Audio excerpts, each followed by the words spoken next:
call the September 10th, 2019 meeting of the Traffic and Parking Advisory Board to order. Good afternoon and welcome.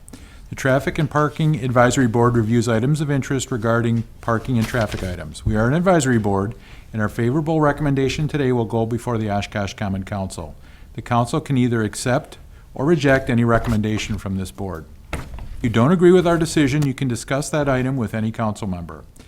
If the board does not recommend an item, a council member may in fact sponsor a new ordinance regarding that very item. All items do require 2 readings before the Common Council. The first reading will take place on Tuesday, September 24th at 6 p.m., and you will be allowed to speak on the item at that time, though the council will take no action. On Tuesday, October 8th at 6 p.m., the item will be on a second reading, at which time the council will take action. You will again be allowed to speak at that time. For this afternoon's meeting, I will read each agenda item, at which point, if you'd like to speak, please step to the podium and give your name and address for the record. I do ask that you keep your comments pertinent to the agenda item. The item will then come back to the board for discussion and ultimately action. Please call the roll. Christensen. Here. Haas. Here. Heschel. Here. Szynski. Here. Staple. Absent. Schneider. Here. Becker. Here. First item on today's agenda is approval of prior minutes. Move it. Second. Any comments, questions, additions, or deletions? Seeing none, please call the roll on approval of minutes. Christensen. Present. Haas. Aye. Heschel. Aye. Szynski. Aye. Schneider. Aye. Becker. Aye. Which brings us to the public comment portion of the meeting, but seeing no member of the public has joined us, if it's okay with the board, we'll move on then to new business. First item being a request to convert the intersection of Viola Avenue and Wisconsin Street to a 2-way stop. Viola Avenue would stop for Wisconsin Street, and Linwood Avenue and Wisconsin Street to a 4-way stop. Current condition being 4-way stop at Viola and Wisconsin, 2-way stop, Linwood Avenue stops for Wisconsin Street. Yeah, as you recall from the last meeting, we main concern was a few requests we had for stops at the intersection, or for a 4-way stop at the intersection of Wisconsin and Linwood. And then there was some question on why we had the 4-way stop on Viola versus having it at the Linwood intersection. After the last meeting, the board had desired to make Viola and Wisconsin a 2-way and then convert the Wisconsin and Linwood to a 4-way based on the crash history and the traffic volumes.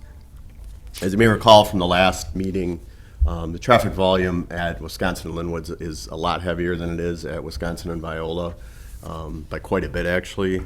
I mean, we were talking about, it was like 2,000 vehicles going through this intersection of Wisconsin and Linwood. It was more like 400 at Viola going through that intersection. So the board wanted us to notice all the residents in the area so that they could give their feedback on it. We have not, I've only heard from one citizen who said that that makes sense. He said he was, I can't remember did he say he was renovating, or he was working on a house or apartment at the corner of Viola, Wisconsin for the last month or so, and he said he sees very little traffic on Viola, so to him that seemed to make a lot of sense to convert Wisconsin and Linwood to 4-way and leave Viola and Wisconsin a 2-way.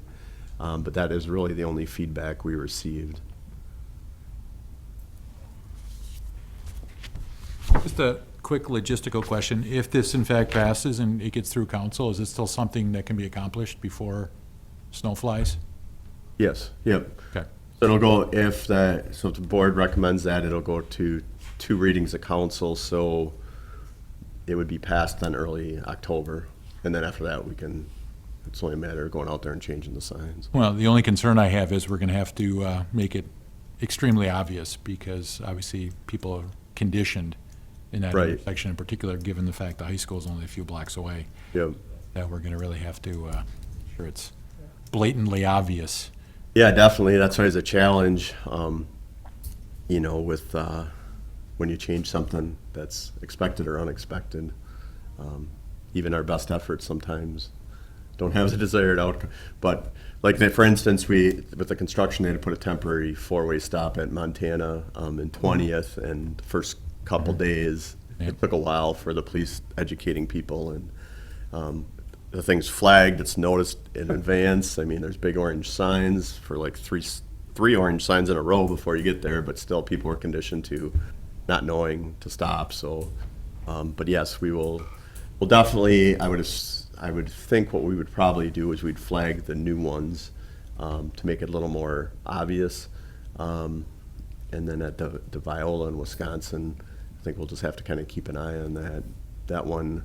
Like I said, the traffic's pretty minimal there, so I guess it's probably not as bad if unless somebody's behind them. If somebody stops when, versus not stopping when you're supposed to. But, yeah, that was my only real concern. Otherwise, I think it's a good change, ultimately. Anyone else? Comments, questions? You think, oh, We'll let Bill go first, if it's okay with you, Russ. No, I think this makes a lot of sense because you can go from Algoma all the way to Jackson on Linwood, where Viola you cannot. I think Viola is mostly residents that would be there, but I think this well, it makes, doesn't go all the way, yeah, right? yeah, I think this makes a lot of sense. Russ? Yeah, is there some way of notifying North High School about the change? Certainly wouldn't hurt, and, I mean, certainly if there's an officer in the area at 3:25. Be up to to the principal have him to or figure her. out how he wants to administer it, but I think it would be a good idea. Yeah, I mean, I'm sure we could send a communication to the high school and ask them to put it in their newsletter, so parents and Some students are awareness aware. at the high school level, anyway. I'm sure they would do that. Could ask Mr. Peschel to make, no, I'm just kidding. Yeah,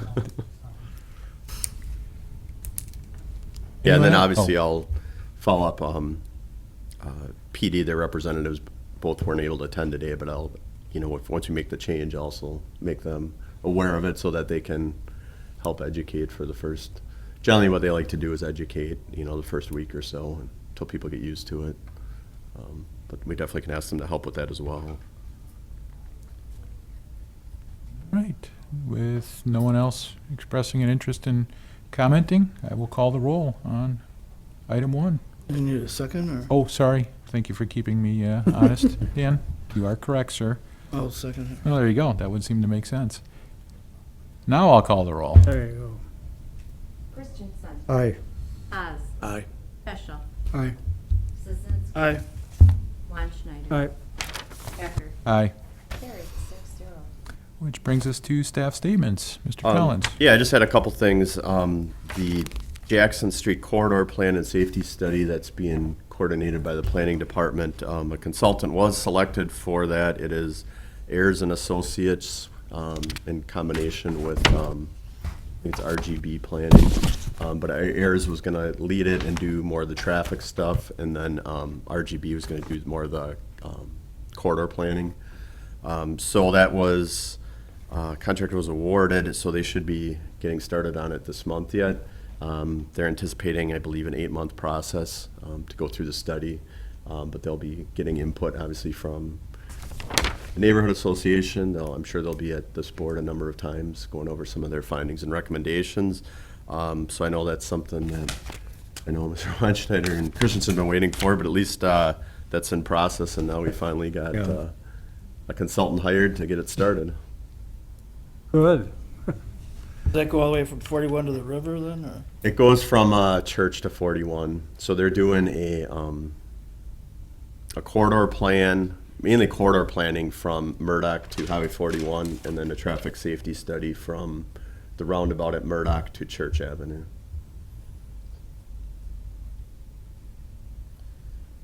All right. Yeah, it's been pretty wild out there. How's that left turn arrow, well, not arrow, but banning going over there? So far it's been working out really well. I probably should look at it again. I haven't looked at it in maybe a month or so, but now that school's back in session. Last time I looked at it, the number of crashes there were down quite a bit. And I know that it's, just based on comments I've gotten, that more people are aware of it now. Because I've had people with other calls that say, well, can't we do something like that here or there? So people are aware of it. But yeah, I should probably look at that again. What's the benefit of looking at the study all the way out to 41? The planning department wanted to do a corridor plan from Highway 41 to Murdoch, because they did a corridor plan for 9th Avenue and South Park last year. So while the other main, So its significance is as its relation to the highway. right, Got it's it. the other main entry point into the city. Okay. So they figured, well, we did the other two, now let's do the third one. The only reason I questioned that was because all the way out on Jackson and 41 is not in the city of Oshkosh. It's a different town, so, but how we access the city is important, so. Yeah, and I'm not in planning department, obviously, but from what I understand, there's a lot of it's in the city, but then, like you said, there's parcels that are in the town, which has always been the kind of the hurdle to getting sidewalk out on Jackson Street, because it goes like city and then town parcel and city and then there's town. I haven't looked at exactly at the map before in a while, but I know that's been the main hurdle to getting sidewalks out there.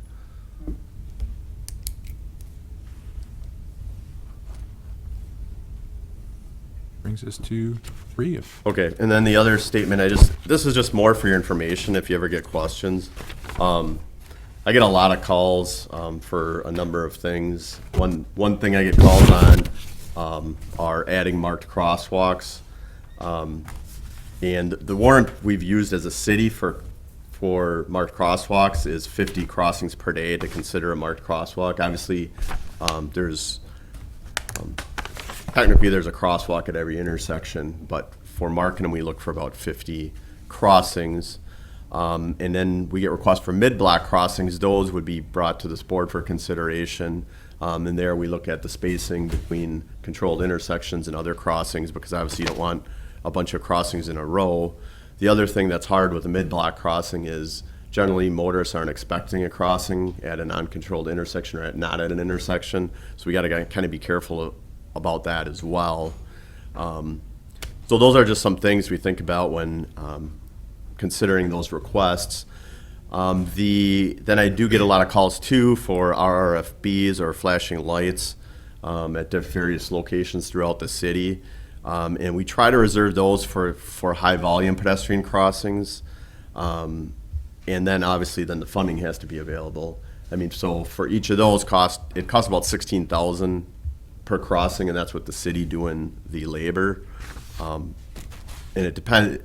However, a lot of people cite the example of the Summit Arboretum crossing, but that is the crossing for the Wyowash Trail, so it's a heavy pedestrian and bicycle crossing, and that actual was funded through the Bike and Pedestrian Capital Fund, and it was supported by the Bike and Pedestrian Advisory Committee. So they had the funding and the high volume.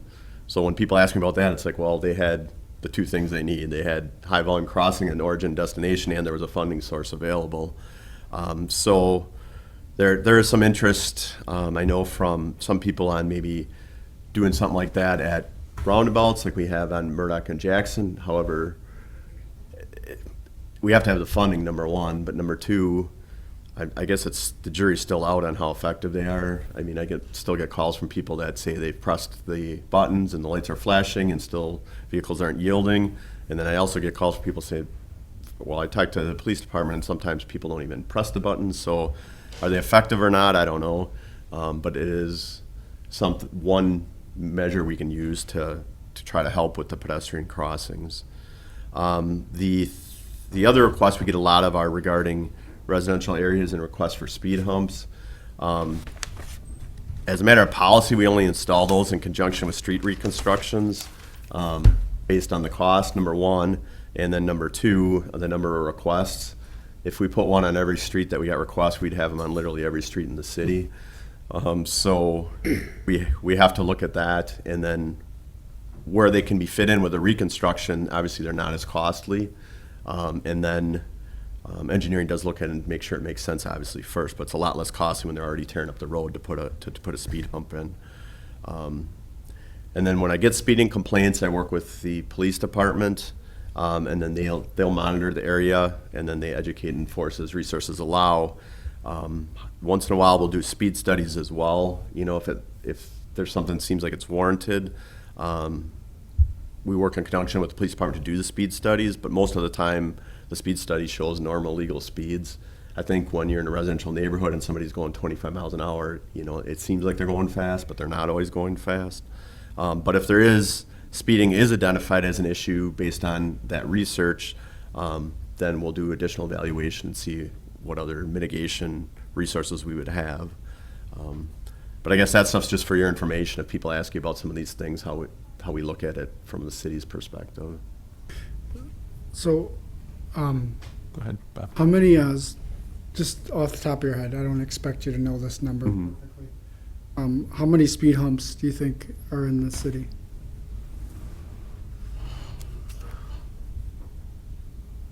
I'm guessing like maybe 12.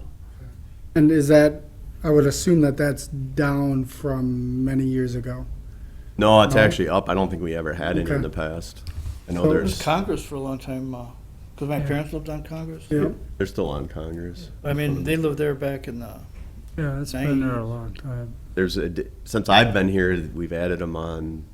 Well, they added them on Parkway right before I started. Yeah. They were put on Merit by the Boys and Girls Club in the last year. You mean, that was Parkway, Or Parkway. that's Parkway. Well, yeah, on both sides. There's some on the. Monroe, are you talking about Monroe side? Well, no, there's there's Parkway on the. I guess that'd be the west side of Maine. There's some that were installed right before I started, and Oh, then there's some yes. installed by the Boys and Girls Club that Correct. were just a couple of years Correct. ago. Yep. I'm trying to think what the other. There's one other area. There's one that I think has been there for a while, but I think it may have been done maybe in the last 10 years, is on Hickory, Okay. between Menominee Drive and Murdoch. And I'm just wondering how a one block street gets a speed hump. So I mean, and I mean, I use the neighborhood. And I do too. I live not too far from there, but that street was redone not all that long ago. And people use that as the cut through to avoid having to go around the loop. Sure. On Menominee. But I like the loop, you know. Well, people being what they are, they Sure. want to get from A to B as quickly as possible, Yeah. and the shortest distance between 2 points is Right. Hickory in that case. So in those Why? cases, do the neighbors on that street, do they pay an increased assessment for that? Or is that something that the city picks up through the general Right. construction project? Yep. So- The city picks it up as part of the construction project because, like, when you're as part of the reconstruction, it doesn't cost obviously. Sure. Yeah, because you don't have to change anything, you just Right. work it in. Yep. it's just asphalt, right? Right.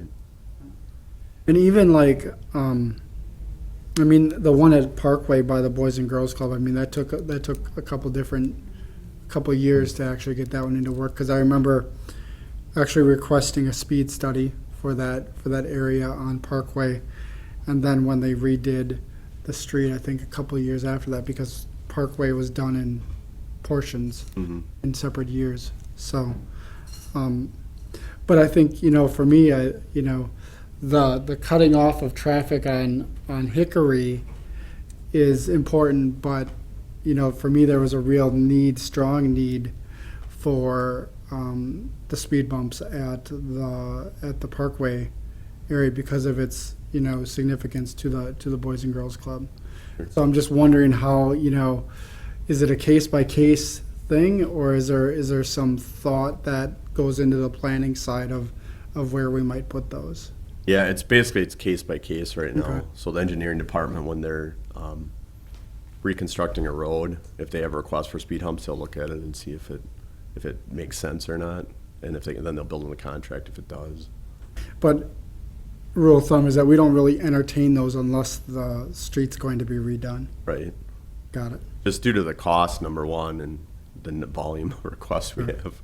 I remember in Menominee Park, we used to have those humps True. and they were blacktop humps. Okay. And, or they just, when they redid, because they didn't fully redo the street around Menominee Park, they just, I think they blacktopped it and they built humps in it. And now you still have the remnant of those humps, you know, throughout there. So they didn't do a full reconstruction at that time either. Sure. They just added a bunch of them into Pick and Save Kohler parking lot. Mm-hmm. Jim, Sorry. question. Did the bike and pedestrian capital improvement budget also fund the one that's at flashing lights at the corner of Bent and Algoma? I believe that one came out of, I remember we talked about that one there. I believe that came out of some act, at the end of a budget year, there was a little bit of money left in the traffic signal budget. So I believe that's what was used for that one, if I remember correctly.